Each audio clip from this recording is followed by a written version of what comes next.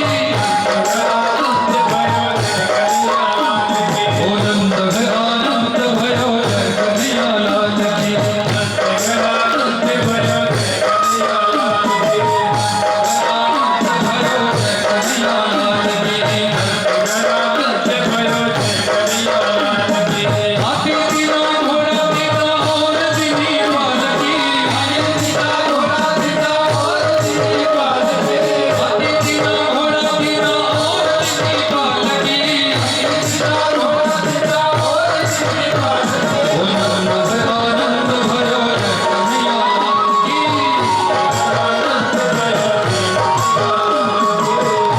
जितनी भी टॉफियां हैं आप लोग पीछे तक बांटो, पीछे तक बांट रही हैं सबको।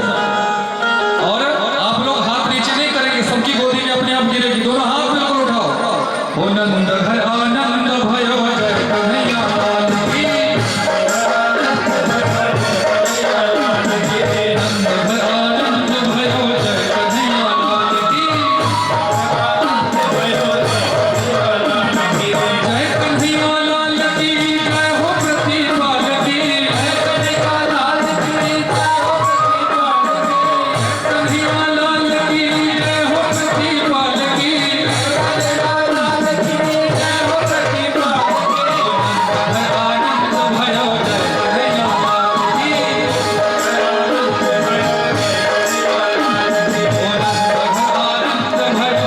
कन्हैया लाल की।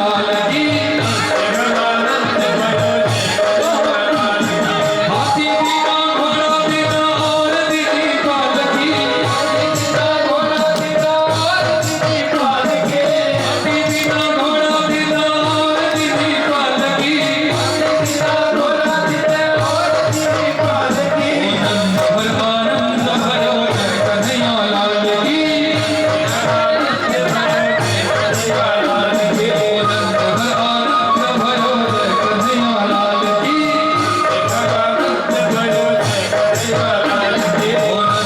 आनंद भयो जय कन्हैया लाल की।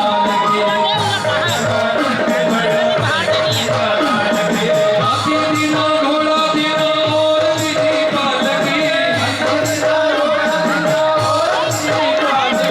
हाथी बिना घोड़ा। चंडीगढ़ वाले बड़े लालची हैं। सेक्टर को उनको प्रणाम करता हूं। उसके बाद जो पंडाल के अंदर जितने लोग भाई बहन हैं उनको भी मेरा प्रणाम है, और गेस्ट जितने हैं उनको भी मेरा प्रणाम है। तो सम्मानित जो हमारे जिनको सम्मान देना है हमने सम्मानित है, वैसे तो सारी सम्मानित हैं, कुछ लोगों का हमारा विशेष हम करते हैं क्योंकि ये हमें हर कोई भी प्रोग्राम करते हैं हमें कंट्रीब्यूट करते हैं, तो इसलिए स्पेशल इनका हम थैंक्स करते हैं। तो सबसे पहले मैं एक ही छोटी सी, ये सिर्फ 10 मिनट का है, आज आप लोगों को बता दें कि आज भंडारे के अंदर मटर पनीर खीर और सब कुछ बहुत बढ़िया बना हुआ है वहाँ पे, इसलिए आप आराम से 5 मिनट सम्मानित करके कर्तव्यधर्मी से सबका तालियों से सम्मान भी करना है। तो सबसे पहले मैं एक छोटी सी कहानी जो रोज़ सुनाता हूँ, ये 1 मिनट की है। तो एक किसान था, उसकी वो किसान की ख्याति इतनी दूर दूर तक चली गई थी, वो इतना सहनशील था, उसका पहुंचा हुआ था वो। तो दूसरे गांव से एक आदमी को कोई समस्या हुई, तो वो कह रहा कहता है, मैं किसी ने बताया कि उस गांव के अंदर जाओ, वो किसान है, बड़ा पहुंचा हुआ है, गृहस्थी है, उसके बच्चे भी हैं 2-3। वो अपना किराया खर्च करके वो किसान के घर गया। तो जैसे ही दरवाज़ा खोला तो उसकी वाइफ ने खोला तो उसकी वाइफ ने गुस्से में बोला, एक मुशंडा हो रहा आ गया घर में। तो ऐसा गुस्से में बोली बहुत ज़्यादा। तो वो दरवाज़ा बंद करे, कहता इसकी ख्याति दूर दूर तक है, पर ये घर में इसके कला क्लेश है। वो जाने लगा तो कहता इतना किराया खर्च करके आया, उसको तो मिलूँ। तो फिर दुकान थी गांव के अंदर, कहता है ये इस आदमी को संत को मिलने आया हूँ मैं, पर घर में तो ठीक नहीं है उसके वाइफ का मूड। तो कहता है वो गठड़ी जो है ना सिर के ऊपर वो रख के आ रहा है आपको। तो जैसे ही उसने बताया कि मुझे उस आदमी ने भेजा उस गांव से, तो उसने गठड़ी को नीचे उसको गले लगाया। कहता है घर चलते हैं। कहता नहीं ये बाहर ही मिल लेते हैं, आपकी वाइफ का मूड ठीक नहीं है। कहता नहीं यार बहुत अच्छी है वो, आपको नहीं पता बहुत अच्छी है। जैसे ही दरवाजा खोला फिर वाइफ ने कह दिया तो इस अभी मुस्टंडे को मैंने कहा था फिर आ गया, दोबारा आ गया है। वो कहता है अभी भी चलते हैं, अभी भी मूड ठीक नहीं है आपकी वाइफ का। कहता है नहीं बहुत अच्छी है, आपको नहीं पता बहुत अच्छी है। फिर अंदर ले गया उसको, वो गालियां देती रही, सूट सिलती थी, वो सिलाई का काम करती थी, वो गालियां भी दी जा रही है, अंदर से किचन से पानी भी ला के दे रहा है, चाय भी दे रहा है, वो गालियां देती जा रही है। कहता है यार अभी भी हम चलते हैं। कहता है नहीं बहुत अच्छी है, तुझे नहीं पता। वो कहता है आप ये बताओ, मैं तो बाहर से आया हूँ, आप तो रोज रहते हो 24 घंटे, आप कैसे रहते हो। कहता है मुझे ज्ञान है कि ये पिछले जन्म में मैं मतलब जो है भैंस कौवा था, ये भैंस थी, इसके जख्म था, मैं इसको खा खा के जो है ना बहुत खाया पिछले जन्म में, मुझे ज्ञान हो गया उसका। तो अब ये जो है, अब ये जो है मैं कौवा था और ये मुझे खा रही है। अब उल्टा जो कर्म का बंधन है वो खत्म नहीं होता, अगर हम पूरा कर्म करेंगे अगले जन्म में भी मिलेगा। तो कहने के भाव उस संत के अंदर ज्ञान था, उसको इतनी सहन शक्ति उसके अंदर होगी कि उसने जो है उसके चरणों में पड़ गया। वो कहता है सन्यासी पहाड़ों पे तो देखे मैंने, गृहस्थ के अंदर संत बन के रहना। अगर आप लोगों को घर में सर्टिफिकेट मिल जाता है ना कि आप अच्छे हो, तो समझो आप बहुत संत हो। अगर घर में सर्टिफिकेट नहीं मिलता, चाहे दुनिया के लिए आप चाहे जो मर्जी हो, वो आपको वो नहीं मिलती। चैरिटी बिगेन्स एट होम, कोई भी काम है वो घर से ही शुरू होता है। तो इसलिए मेरी प्रार्थना है कि अपना कर्मों का हिसाब समझ के हमने सबको सहन करना है हर चीज़ को। अब मैं सम्मानित करने से पहले जो है हमारे लंगर की व्यवस्था को, जैसे मैं अनाउंसमेंट करता हूँ कि बुजुर्गों को पहले स्थान देना अंदर, और बिल्कुल शांति से और स्वच्छता रख के खाना खाना है, हड़बड़ी नहीं मचानी। तो और दूसरा हमारी श्री राधा माधव सेवा ट्रस्ट है, वो अभी 5-6 महीने हुए बनी है। तो ये 5-6 महीनों में इतने काम कर दिए, और ये हमारी मेंबरशिप 1100 रुपये में लाइव मेंबरशिप हम सबको दे रहे हैं, जो वो हम अप्रूव करेंगे बाद में, उसके करैक्टर को देख के इसको रखना है नहीं रखना। तो वो हमारी जो राधा माधव सेवा 1100 में है, उसके बाद कोई प्रोग्राम होता है तो उसमें हम जैसे भागवत कथा होगी, जन्माष्टमी होगी, उसमें कंट्रीब्यूट करते हैं। तो ये मेरी दूसरा, मैं एकादशी का व्रत था, सभी ने रखा, और आज भी कईयों ने व्रत रखा हुआ है। तो मैं कहता हूँ एक मैं अपना गुरुजी को कहूँगा, एक डिजिटल व्रत रखो। एक दिन महीने के अंदर मोबाइल नहीं यूज करूँगा मैं सुबह से शाम तक। तो मैं कहता हूँ आपको इतनी शांति मिलेगी ना। तो कहने का भाव है, आजकल आप पुराना डाटा उठा के देख लो, लास्ट 5 सालों में क्राइम जो है 50% बढ़ा है जब से इंटरनेट फ्री हुआ है। तो कहने का भाव है, एक डिजिटल व्रत जो है वो जरूर रखो कि महीने में एक दिन कि मोबाइल नहीं यूज करूंगा सुबह से लेकर रात तक, अगले दिन यूज करूंगा। कोई फांसी नहीं हो जाएगी, कोई देखो आज मैं मर जाऊं तब भी काम चलने हैं, तो एक दिन के लिए करके देखो, वो प्रभु को याद करो उस दिन में अंदर, देखो कितनी शांति मिलेगी आपको।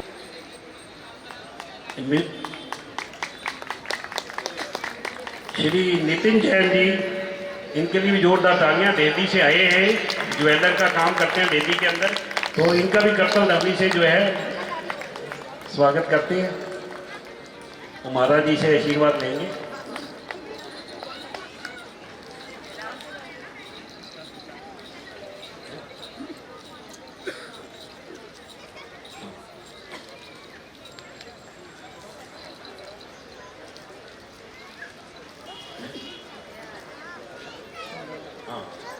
अपना सुंदर नगर से अपने वो भी ज्वेलर हैं, वो भी प्लीज उनसे प्रार्थना है गुरुजी से आशीर्वाद लेंगे।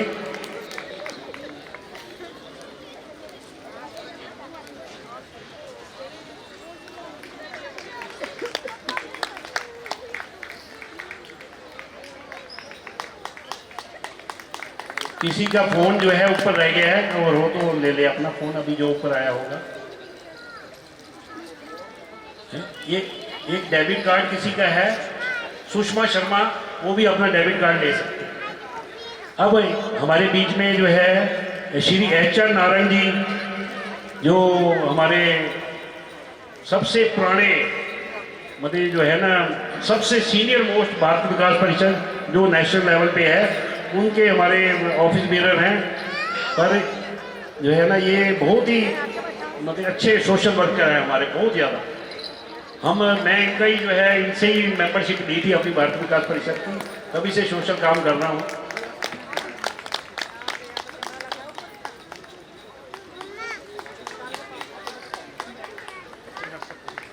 अब मैं हमारे बीच में सुभाष पटियाल जी हैं, ये भी सेक्टर 45 में सीनियर सिटीजन एसोसिएशन है, उसके प्रेसिडेंट हैं सुभाष पटियाल जी, वो शर्मा जी।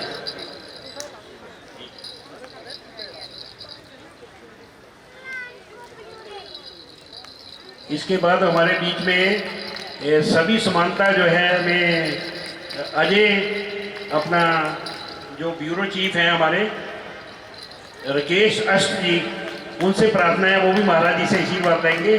जो लाइव यूट्यूब के अंदर चैनल पे न्यूज़ आती है हमारी भागवत कथा की, ये उसके ब्यूरो चीफ है।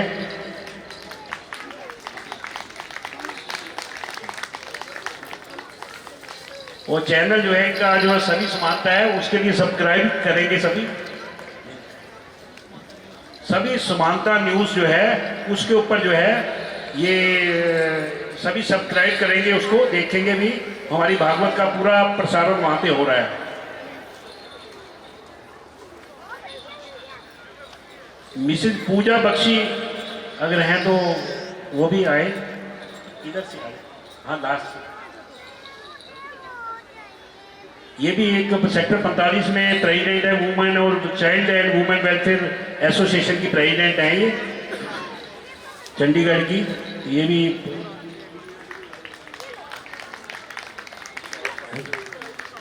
हाँ मिस्टर आलोक कपूर है, इनके पास है मोबाइल, अगर कोई भी लेना चाहे वहाँ पे मिल जाएगा।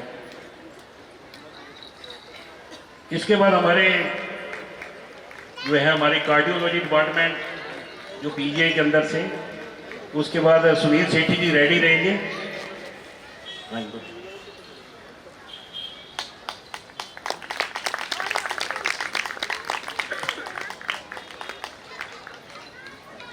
ये कार्डियोलॉजी में हमारे मैडम भी बहुत सोशल काम करते हैं। अब मिस्टर सुनील सेठी जी, ये भी पंडिताई का भी काम करते हैं, जो कुंडली वगैरह देखते हैं सबकी, लोग उपाय भी पूछने आते हैं इनसे। हमारे कार्डियोलॉजी में सीनियर टेक्नीशियन भी हैं, एंजियोग्राफी वगैरह जहाँ पे होती है कैथ लैब के अंदर, ये भी बड़ा हमारा कंट्रीब्यूट करते हैं। भागवत में 40-50 हज़ार की कंट्रीब्यूशन इनके थ्रू आती है हमारे पास। ये हमारे मेंबर भी हैं। और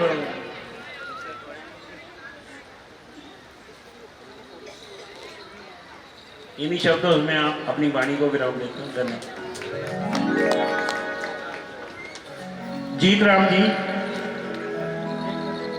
राम जी आएंगे।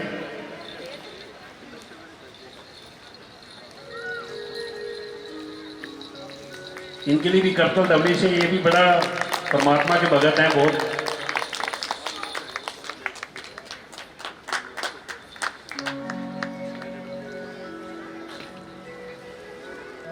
इन्हीं शब्दों से बोले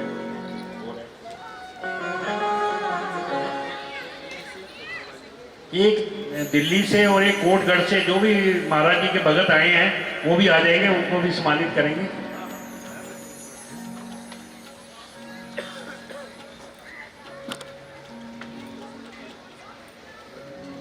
बोले भक्तवत्सल भगवान की, वृंदावन बिहारी लाल की। जयकारे में थोड़ा सा ढीलापन हो गया। बोले वृंदावन बिहारी लाल की, नंद के लाला की। चिंता मत करो, राधा माधव सेवा ट्रस्ट के द्वारा आप सभी को मटर पनीर का भंडारा है, चकाचक पान। खीर भी है साथ। खीर भी है साथ।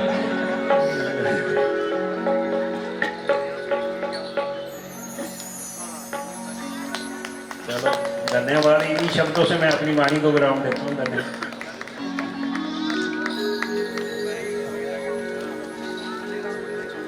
सभी भक्त अपने अपने स्थान पर खड़े हो जाएंगे। आओ जरा भाव से हम सभी आरती का गान करें। चंद्रमा मनुष्यो जात चक्षोः सूर्यो अजायत श्रोत्राद्वायुश्च प्राणश्च मुखादग्निर्जायत ओम ज्वालमालिन्ये निवारणेश्वर्ये नमः ओम इदं हरिः प्रजननं मे अस्तु तस्वीरगुं सर्वगणगुं स्वस्ति आत्मशनि प्रजासनि पशुशनि लोकसन्नवेसनि यज्ञ प्रजां बहुलां मे करोतुन्नं पयोरेतु असमासु दत्त।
पुष्पांजलिं दद्यात् ओम जनेन जतनमय जंत देवास्तानि धर्माणि प्रथमान्यासन्न तेघनाक महिमाना सचंत चत्र पूर्वे साध्या सन्ति देवा ओम सेवंतिका बकुल चंपक पाठलाब्जे पुन्नाग जाति कर वीर साल पुष्पै बिल्व प्रवाल तुलसी दल मंजरेभे त्वां पूजयामि जगदीश्वर मे प्रसीद नाना सुगंधि पुष्पाणि यथा कालोद्भवानि च पुष्पांजलिर्मया दत्ता गृहाण परमेश्वर श्री वृंदावन विहारिणे नमः मंत्र पुष्पांजलिं समर्पयामि।